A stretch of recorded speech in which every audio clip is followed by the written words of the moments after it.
Bună seara tuturor! Văd că suntem live și pe Facebook. Mă bucur că reușim să ne revedem și în seara aceasta. Continuăm seria despre sănătatea ochilor. De data aceasta continuăm seria cu Nicoleta Ciopraga. Știu că ei nu-i place lauda, dar na, bine, ea mă însoțește la drumul ăsta de foarte, foarte mult timp. Cred că sunt poate mai bine chiar de 4 ani, în care a ales să stea așa în backstage. În seara aceasta însă, pentru că eu consider că acesta este un subiect nu doar care îi se potrivește, dar cu care va începe o călătorie a împărtășirii experiențelor ei. Și o felicit că a reușit să depășească încă o barieră, un moment al vieții ei. Și în seara aceasta va împărtăși marea ei comoară în această lume a uleiurilor esențiale, și anume experiența pe care a acumulat-o în acești ani și care este pentru mine foarte valoroasă, și mă declar mai mult decât bucuroasă că în această serie a Diamond Club-urilor pe care noi le susținem, a ales să fie alături de noi și să povestim. Așadar, dragă Nicoleta, bine ai venit cu noi și abia aștept să ne povestești despre sănătatea ochilor. Mulțumesc, Simona, pentru introducere. Sper că mă auzi. Mă aud? Mă auziți? Perfect. Mulțumesc, Simona, pentru introducere. Am ales să particip la această sesiune de împărtășit experiențe legate de sănătatea ochilor și ceea ce am învățat sau ar fi trebuit să învățăm de-a lungul timpurilor mai trecut sau când am fost pregătită, practic, să învăț lecțiile. Practic, aici este... Când suntem pregătiți, atunci ne vom învăța lecțiile. Sunt purtător de ochelari cu miopie din clasa a doua, a treia, deci de foarte mult timp. Lecții nu mi-am învățat nici când fiica mea cea mare, care acum are 19 ani, a început să poarte ochelari și iarăși n-am fost pregătită la momentul respectiv să învăț lecțiile, să văd cam de ce a început și ea să aibă probleme cu ochii. Am început să-mi pun semne de întrebare când fiica mea mică, acum un an de zile, iar a început tot așa cu miopie și practic e o lecție pe care eu nu mi-am învățat-o la timp sau n-am fost deschisă să mi-o învăț și în felul acesta a fost nevoie de mai multă deschidere. Eu astăzi n-am să vă vorbesc despre partea anatomică și fiziologia ochilor și cum funcționează pe partea aceasta, pe partea strict medicală, deși formația mea este de asistent medical, n-am să vă vorbesc despre acest lucru, pentru că informațiile astea sunt ușor de găsit, un simplu search pe Google și găsiți toate informațiile necesare. Însă ceea ce am decis eu să împărtășesc cu voi este ce am găsit legat de emoții. Emoții care au dus mai mult sau mai puțin către miopie la noi în familie, practic. Deci, cum am spus la început, purtător de ochelari din clasa a treia. În 2007 am avut ocazia să fac o operație cu ghilimele, fără ghilimele, o operație de corectare de dioptrii pentru că ajunsesem la minus 5 și ceva. Era o combinație de dioptrii, o chestie complicată, cu cilindru, cu sferă, cu toate alea. Am făcut operația. În momentul în care am făcut eu operația, doctorul mi-a zis că da, ok, e posibil să-ți repornească din nou miopia, practic ochiul este miop, chiar dacă are operația făcută, ochiul tot este miop, pentru că operația respectivă nu face decât să polișeze cumva cornea și în felul acesta să schimbe unghiul de refracție. Deci nu ajunge la... Este ca un fel de lentilă de contact practic aplicată pe ochi. Da, eu acum, la momentul ăsta, cu ceea ce știu acum, probabil nu aș fi făcut-o, dar fiecare avem lecțiile noastre de învățat. Da, într-adevăr, am avut 5-6 ani în care nu am purtat ochelari de la momentul respectiv. Acum am 1,5, tot miopie, dar e ok, e suficient cât să pot să conduc și să nu-mi afecteze partea asta. În schimb, exercițiile oculare, practic, și relaxarea ajută, că simt, în momentul în care sunt obosită, practic, vederea este încetoșată, nu este la fel de clară. Sunt cele care ajută în momentul în care poate te gândești, ar trebui să mă duc iarăși să fac un control la oftalmolog ca să văd care este situația, tocmai pentru a ține din scurt lucrul ăsta. În schimb, am găsit că sunt și alte modalități prin care putem evita vizita oftalmologului și schimbarea ochelarilor. Trebuie doar să ne avem grijă de noi.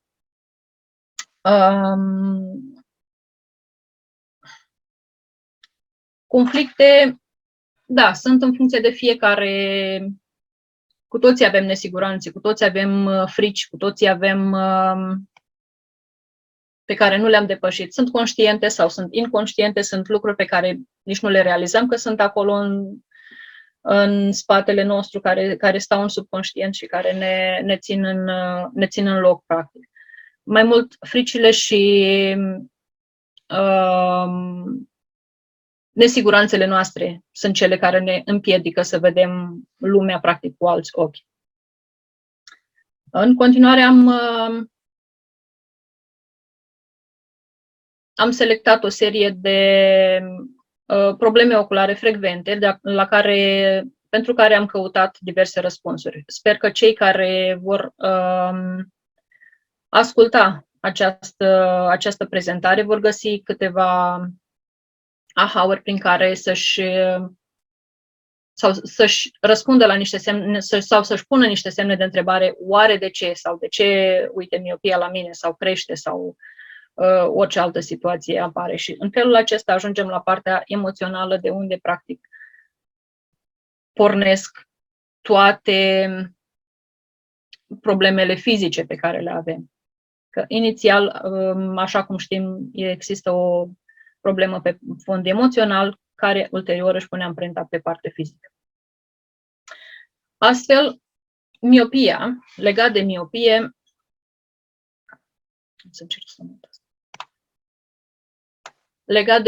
miopia este un defect de vedere în care obiectele apropiate sunt văzute cu claritate, însă obiectele de la distanță se văd neclare. Conform noii medicine germanice, ca și conflict biologic, ar fi conflictul de frică, teamă de viitor, o subiectivitate exagerată.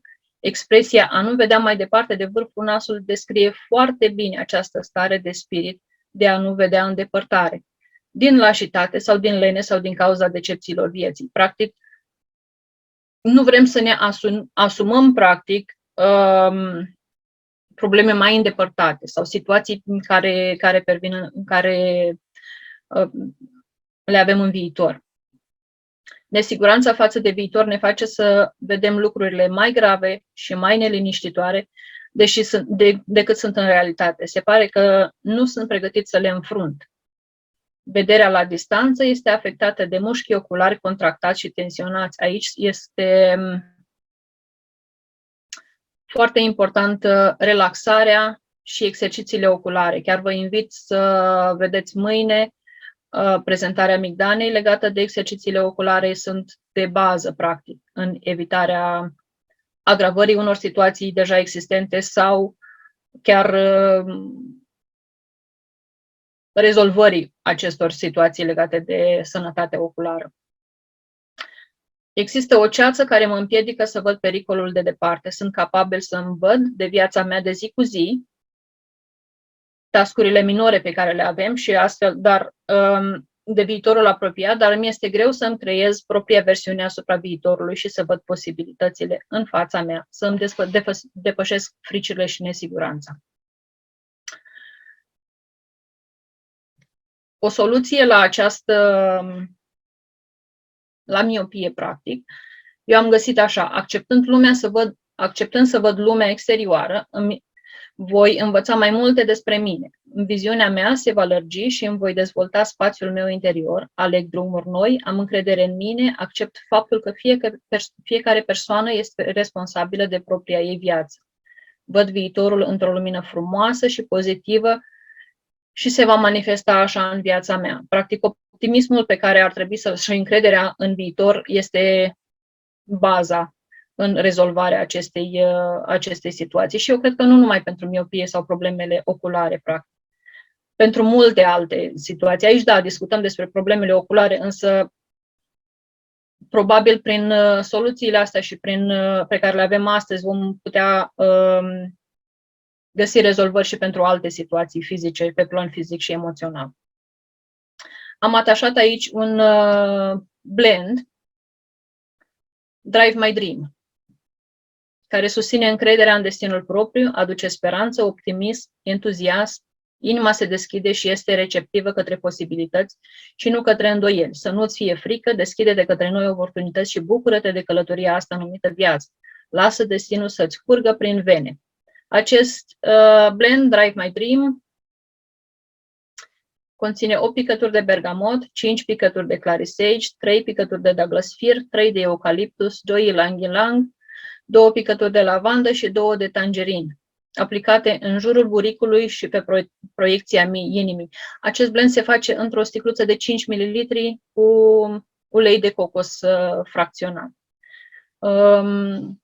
Trebuie avut în vedere că, deoarece conține citrice, e posibil să dea o sensibilitate a pielii prin expunere la soare. Deci dacă vă expuneți zona respectivă la soare, e bine să aplicați totuși în altă parte. Deși proiecția inimii și zona buricului probabil nu sunt chiar expuse mereu.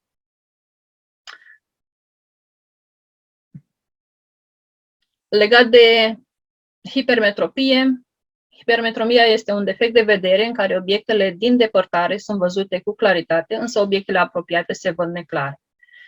Conform conflictului biologic, frica și teama de prezent, frica de atac neașteptat, incapacitatea mea de a pune lucrurile în ordine și a vedea calm ceea ce este accesibil foarte aproape de mine. Mă interesează mai mult ceilalți, relațiile personale și evenimentele exterioare, în loc să privesc în interiorul meu. Am nevoie de validări exterioare. Evit să văd cine sunt cu adevărat, nici măcar nu îmi place să mă privesc în față, nu îmi place ceea ce văd și evit să mă implic în situații care mă deranjează. Incapacitatea sau neputința de a accepta o imagine a trecutului, o stare de mânie față de trecut, ca și cum dacă ai putea, te-ai întoarce în trecut și ai modifica cu experiența de viață de acum ceea ce s-a întâmplat atunci.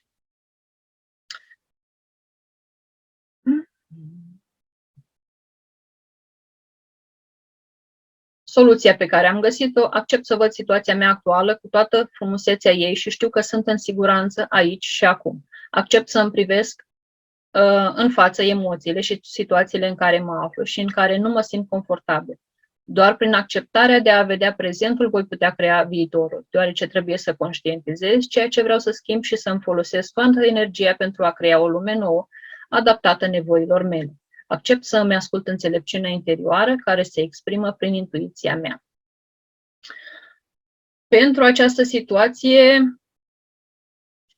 avem Recovery Blend, tot în 5 ml făcut, cu 8 picături de cedarwood, 3 picături de geranium, 3 de juniper berry, 2 ylang-ylang, 3 bergamot, 3 frankincense, aplicat iarăși pe proiecția inimii și în jurul buricului.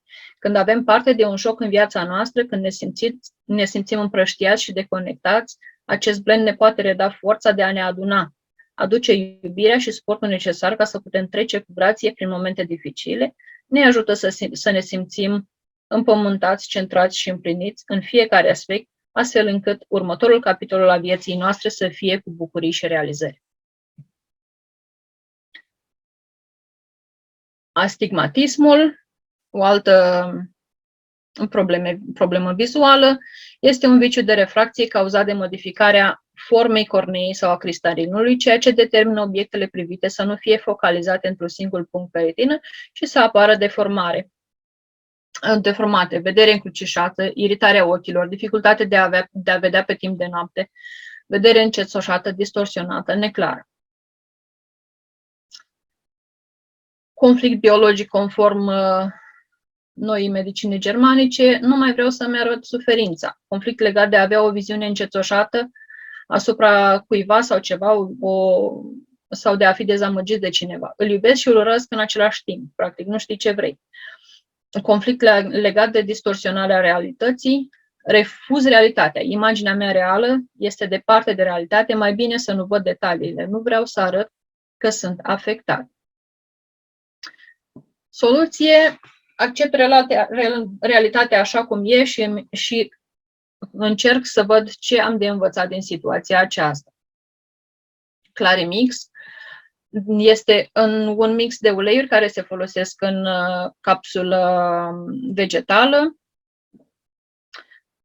Conține 2 picături de celery seed, o picătură de lemon, o picătură de black pepper, o picătură de majoram, câte o capsulă zilnic timp de o săptămână. Și urmăriți voi exact ce urmări are această capsulă folosită timp de o săptămână, ce rezultate aveți cu ea. Ar trebui să vedeți o eliberare față de relațiile toxice care îți iau din energia vitală. Ia clarity intern ca să îmbunătățești focusul și claritatea și să recâștigi puterea de a spune nu atunci când e cazul. Învață-ți lecția și fii mai hotărât, eliberează și pășește cu încredere către un viitor mai luminos, cu încredere.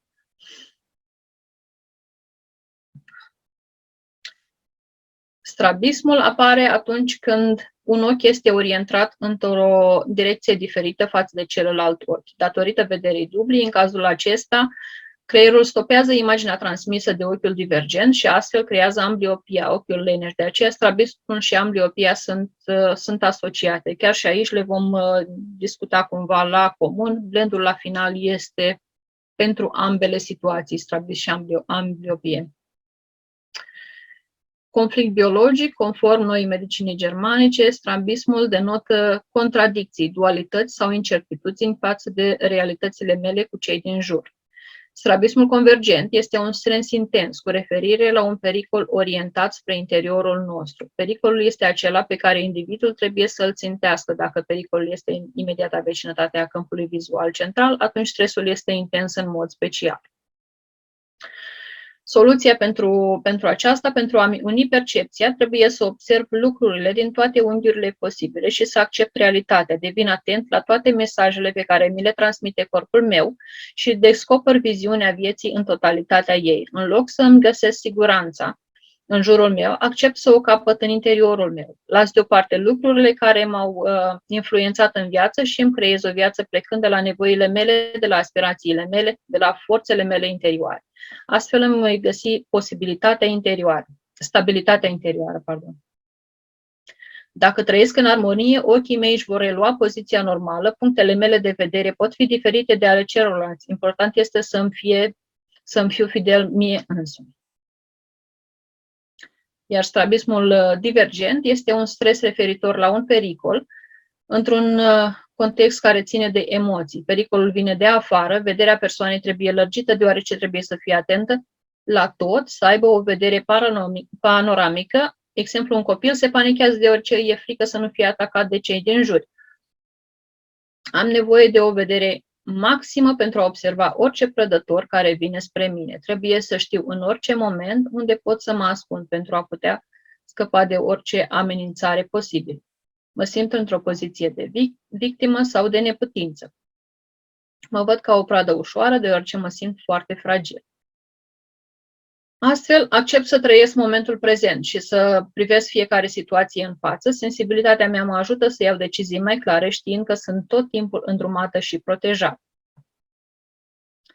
Ambliopia cunoscută sub numele de ochi leneși, este o dereglare a sistemului vizual care se caracterizează prin vedere slabă sau neclară la un ochi, care de altfel, din punct de vedere fizic, este normal. Aici intervin cu o paranteză, că mi-am adus aminte.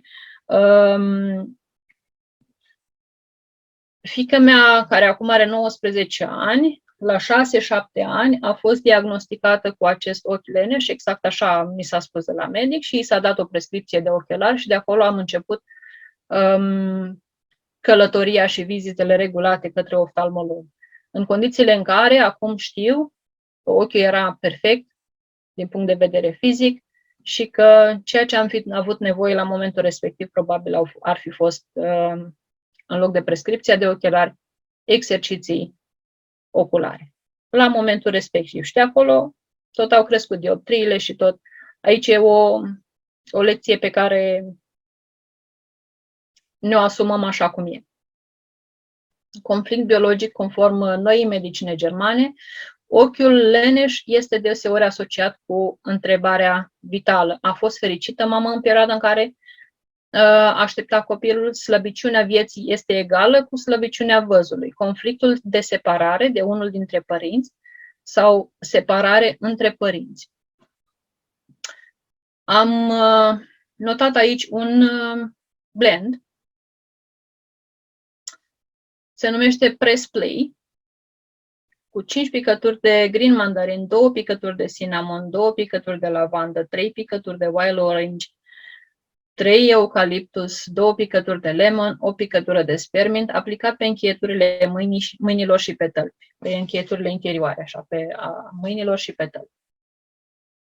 Press Play îți aduce dorința și curajul de a explora acele părți ale tale necercetate. Suntem mult mai mult decât acest corp fizic pe care îl vedem în oglindă.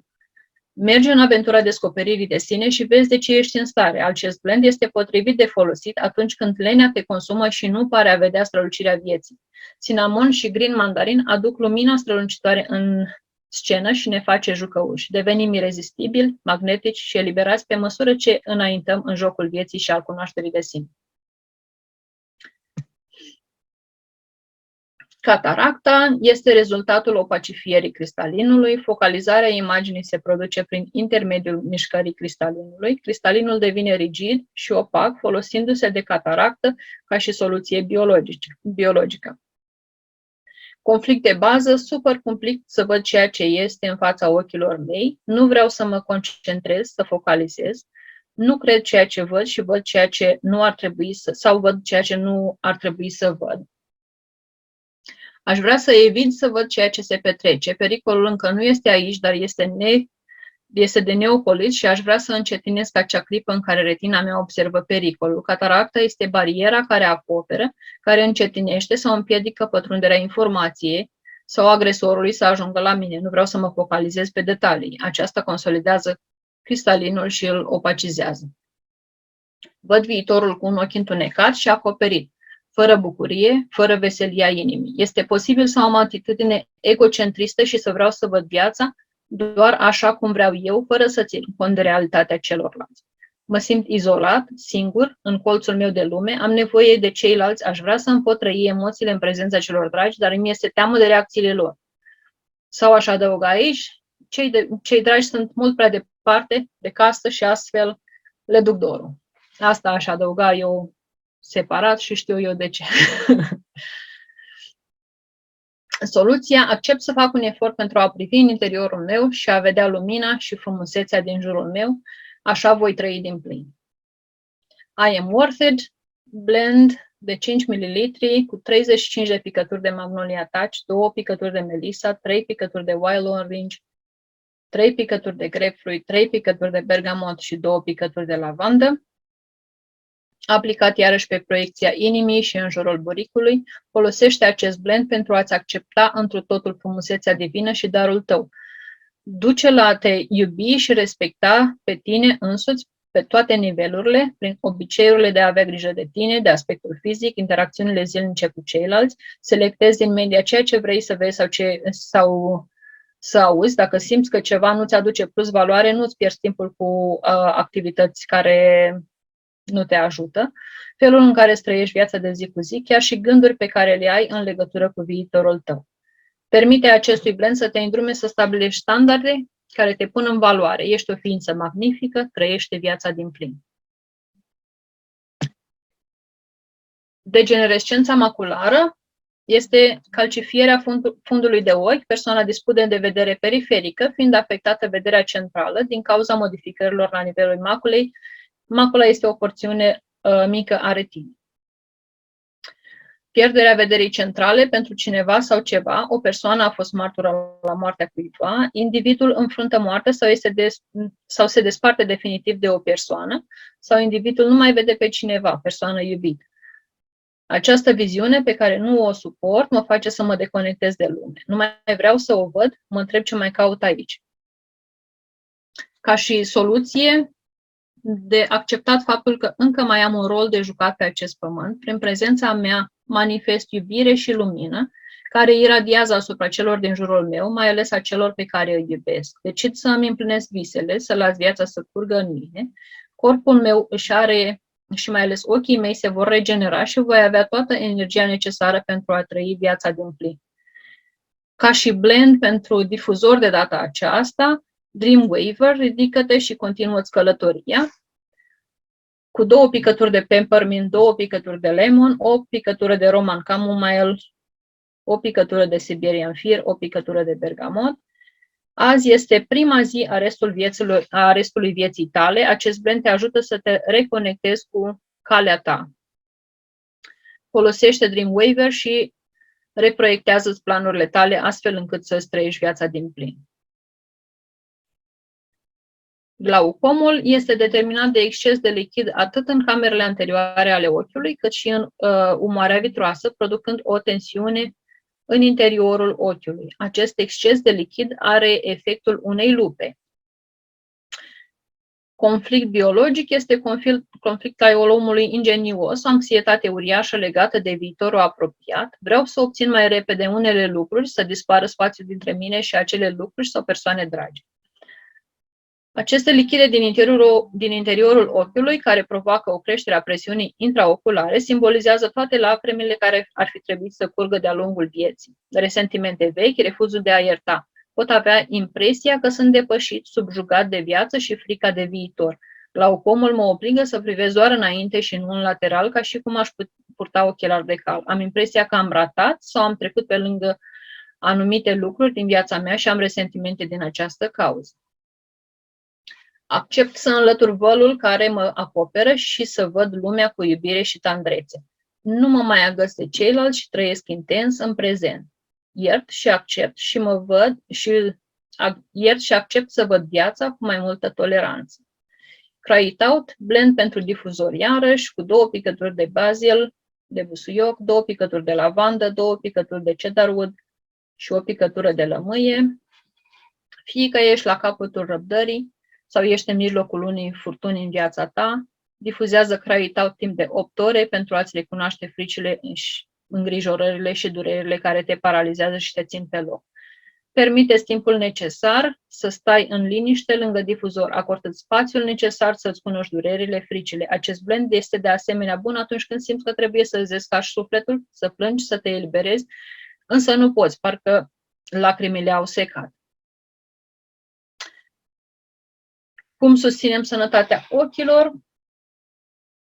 Sunt 4 aspecte pe care eu le consider la fel de importante. Nu este una mai puțin importantă decât cealaltă. Nutriție, inteligența emoțională și activități relaxante și exerciții în familie și exercițiile oculare.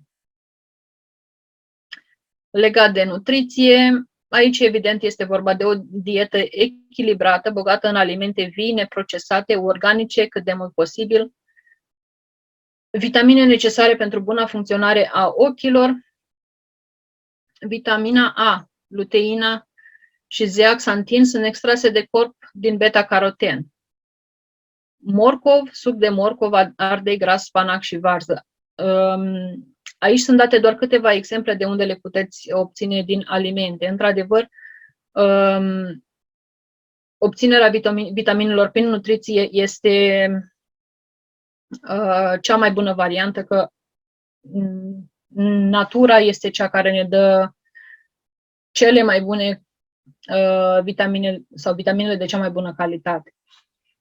Vitamina B1 se găsește în cereale integrale, gălbenușuri, lapte și lapte de soia. Vitamina B2 în migdale, lapte, boabe de soia.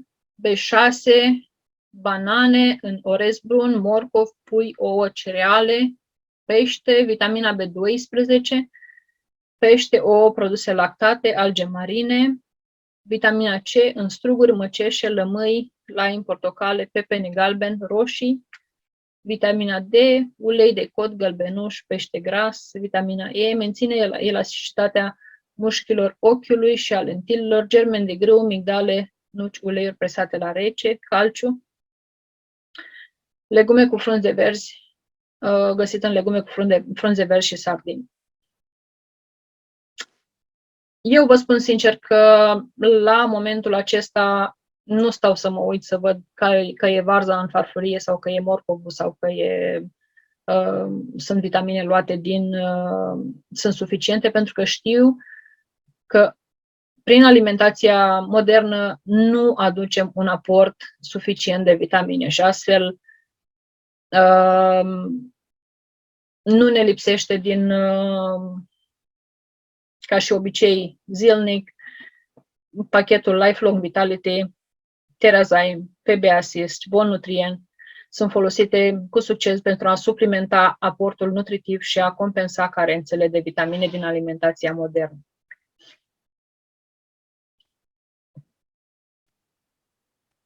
Sănătatea ochilor o putem susține și mai ales a emoțiilor, așa cum am discutat în slide-urile anterioare, cu uleiurile esențiale.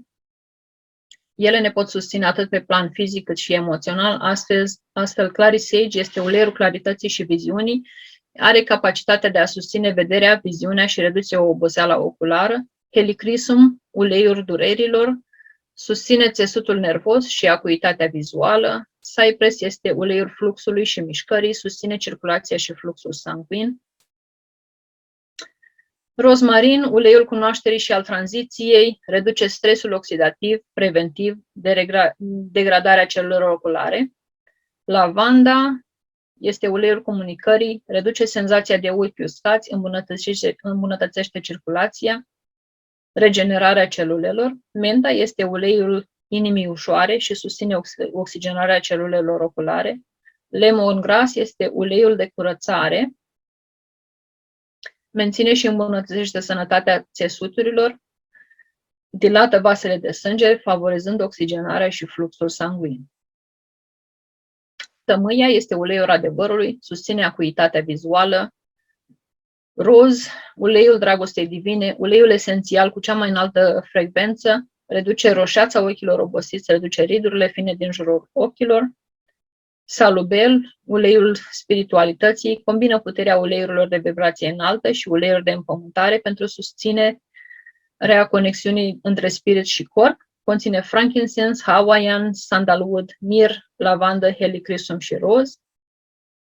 DDR Prime, uleiul transformării, este uleiul de elecție atunci când dorim să susținem părți ale corpului la nivel celular. Dacă nu mă înșel, prin acest program Dăruim, luna aceasta a fost în blend salubel și tămâie. Să mă corectez, Simona, dacă greșesc. Așa a fost, da? Da, da. Așa. Indiferent de problema oculară pe care au experimentat-o, pe care au aceste persoane care folosesc, tămâie și salubel este general de folosit. Eu cred că nici nu este nevoie să avem o problemă oculară pentru a le folosi aceste produse în jurul ochilor. Aș adăuga aici DDR Prime, pentru că acționează foarte bine atunci când dorim să susținem corpul la nivel celular. Și celelalte uleiuri menționate anterior. Dar da, tămâie și salubel sunt de nelipsit.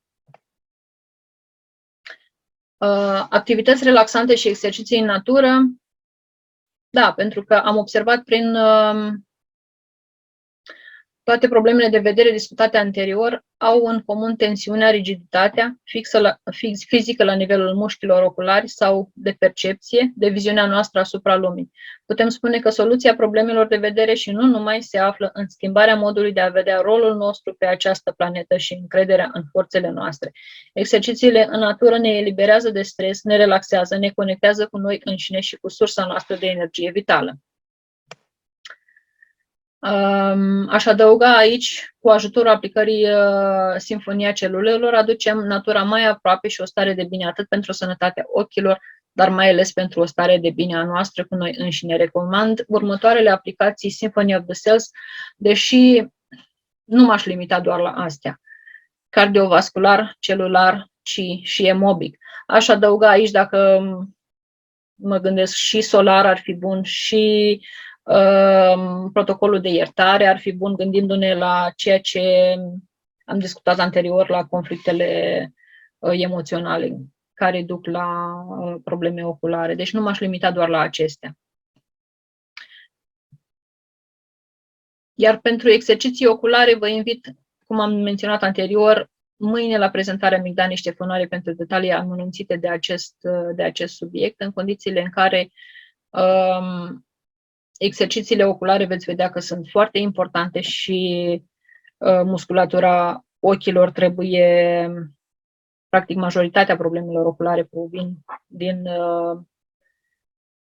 dereglarea elasticității musculaturii ochilor. Ne apropiem de final. Bibliografia folosită pentru a transmite aceste informații o găsiți aici. Leo Angard, Improve Your Eyesight Naturally, Flavius Adrian Țurcanu. Vă recomand să vedeți să-i vedeți seminariile pentru abordare completă. Urmăriți activitatea și seminariile, taberele de lucru. Îl găsiți pe Facebook. Sunt testimoniale extraordinare cu rezultatele obținute. Carol Truman, Feelings Buried Alive Never Die. Gilbert Renault, Piramida Sănătății. Boy Truman, Sinfonia Celulelor. Amanda Porter, Emoții și uleiuri esențiale. Jacques Martel, Marele Dicționar al bolilor și afecțiunilor. Cauzele subtile ale îmbolnăvirii. Și Desire Delaunay, Elements of Emotions. De acolo m-am inspirat pentru blendurile prezentate mai devreme. Nicoleta... Așadar, privesc cu încredere și bucurie. Simt că am fugărit așa slide-urile astea, ca să le zic repede, că informațiile sunt multe. Dar concluzia e una și aceeași. Privesc mereu cu încredere și bucurie. Haideți să ne dăm voie, cum zici tu, Simona, chiar îmi place expresia asta, haideți să ne dăm voie să avem încredere în noi și în viitorul nostru.